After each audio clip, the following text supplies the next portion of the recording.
নদিয়ার কল্যাণীতে বাজি বিস্ফোরণ ঘটনার পর ঘটনাস্থলে এলেন রাজ্যের বিরোধী দলনেতা। নদিয়ার কল্যাণী রথতলায় বাজি বিস্ফোরণ কাণ্ডে ঘটনাস্থলে এলেন রাজ্যের বিরোধী দলনেতা শুভেন্দু অধিকারী। মঙ্গলবার কল্যাণীর বিধায়ক অম্বিকা রায়, হরিণঘাটার বিধায়ক অসীম সরকার, চাকদার বিধায়ক বঙ্কিম ঘোষ সহ একাধিক বিজেপি কর্মীদের সঙ্গে নিয়ে ঘটনাস্থল পরিদর্শন করেন শুভেন্দু অধিকারী।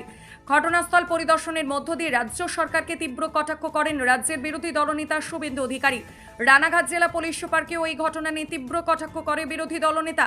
তার দাবি, সারা রাজ্যে এরকম বাজি কারখানা একাধিক রয়েছে, তবে মুখ্যমন্ত্রী কোনো রকম পদক্ষেপ নেয় না। কোনো দুর্ঘটনা ঘটলে সেখানে মৃতের পরিবারকে টাকা দিয়ে বিষয়টি চেপে দেওয়ার চেষ্টা করেন।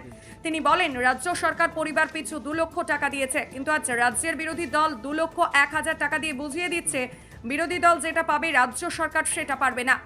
রাজ্য সরকারের উচিত ছিল প্রায় 50 লক্ষ টাকা মৃতের পরিবার পিছু আর্থিক সহযোগিতা করা। তবে বিস্ফোরণের ঘটনায় এনআইএ তদন্তের দাবি করেছেন রাজ্যের বিরোধী দলনেতা। আসুন শুনিনি বিরোধী দলনেতার কি প্রতিক্রিয়া। প্রথম কথা, এগরার খাদিকুলের ঘটনার পরে মুখ্যমন্ত্রী এবং মুখ্যমন্ত্রীর প্রধান উপদেষ্টা আলাপন বন্দ্যোপাধ্যায় অনেক রোডম্যাপ, পরিকল্পনা এসব কথা বলেছিলেন। তারপরে এরকম একটা ঘন জনবসতিপূর্ণ এলাকার মধ্যে এই ধরনের বেআইনি বিস্ফোরক, এটাকে বাজি বলবো না, এটার এনআইএ হওয়া উচিত। এটা কেন হয়েছে? ঠিক নৈহাটির ক্ষেত্রে যেমন আগের সিপি বলেছিল যে গুলি চলেনি, ওখানকার এমপি এমএলএ বললেন গুলি চলেছে। এক্ষেত্রেও রানাঘাট পুলিশ ডিস্ট্রিক্টের এসপি বলছে যে এখানে ট্রেড লাইসেন্স ছিল না, আর এখানকার মিউনিসিপ্যালিটির চেয়ারম্যান বলছে ট্রেড লাইসেন্স ছিল, ট্রেড লাইসেন্স যে কেউ চাইলে আমরা দিয়ে দিই। এইরকম একটা জায়গায় যেখানে কত ডেন্সিটিটা দেখুন, একটা থিকলি পপুলেটেড জোন, চারিদিকে পাকা বাড়ি, এত ক্যাজুয়ালিটি কম হয়েছে, আমরা ঈশ্বরকে ধন্যবাদ জানাবো। তবুও 4টে প্রাণ গেছে, আরো একজন মৃত্যুর সঙ্গে পাঞ্জা লড়ছে। ভয়ঙ্কর অবস্থা। এবং কমপ্লিটলি কল্যাণী মিউনিসিপ্যালিটি, পুলিশ এবং রাজ্য সরকার এর জন্য দায়ী। এবং আমাদের স্থানীয় বিধায়ক অ্যাডভোকেট অম্বিকা রায় বিষয়টা দেখছেন। পুলিশ যদি সদর্থক ভূমিকা গ্রহণ না করে, নিশ্চিতভাবে নিরপেক্ষ এজেন্সির হাতে যাতে তদন্ত যায় তার জন্য উদ্যোগ আমরা নেব, দরকার হলে লিগ্যাল ব্যাটেলে করব। এই ঘটনা ঘটার পর এলাকার বহু বাজি মজুত রয়েছে, শব্দ দূষণ, বেআইনি বাজি, যা সংবাদ মাধ্যমে সেটা খোঁজার দায়িত্ব কার? সংবাদ মাধ্যম খুঁজে বের করলো, প্রশাসন তারপর তৎপর হলো। দায়িত্বটা কার? দায়িত্বটা হচ্ছে সরকারের। এর জন্যই ভিলেজ পুলিশ, সিভিক ভলেন্টিয়ার, কত রকমের নিরাপত্তা বাহিনী তৈরি করার গাল গল্প গত আমরা শুনে এসেছি কার্যত 14 বছর ধরে। কত রকমের, যে গ্রামের সব খবর তাড়াতাড়ি আনার জন্য ভিলেজ পুলিশ, সিভিক ভলেন্টিয়ার, পাড়ায় পাড়ায় কি হচ্ছে খোঁজ খবর রাখার জন্য। তার পরিণতিটা কি, রেজাল্টটা কি?